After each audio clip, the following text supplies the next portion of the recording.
by getting your thoughts around. All right, we're talking about recidivism. So why don't we define for those listeners, maybe family members who are not aware, and just for people who are right now sitting in their cubes or in their cells trying to figure out this thing, recidivism. A lot of them know the numbers.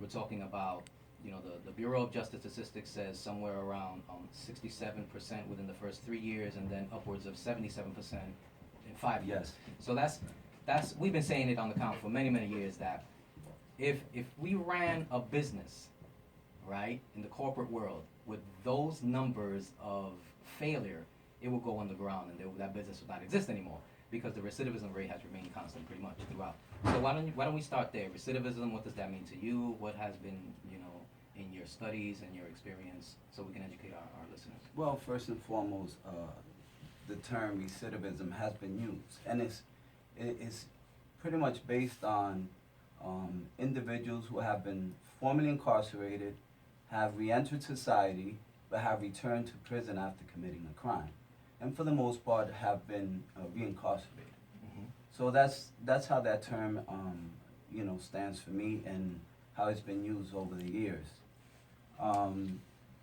One of the things that you mentioned in terms of reentry, Mm-hmm. and something that I like to speak about, and I often do, it's that reentry, it's something that everybody experiences.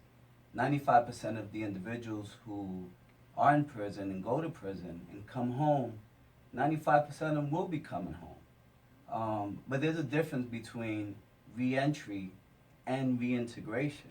And that's a big piece and something that we need to continue to raise awareness about, because most people don't know the difference. Reintegration is a lifelong process. Oh yeah. As we know, we've been out a long time, and to Yeah. this moment, I'm still reintegrating. You and me both. Okay, so when we think about the recidivism rate, which is something, I mean, right now is a hot topic.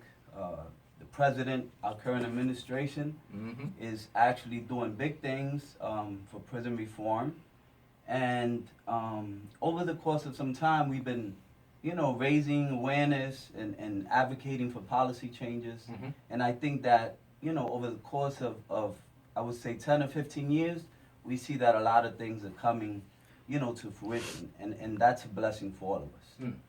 Um, uh, So, just to backtrack a little bit. So, define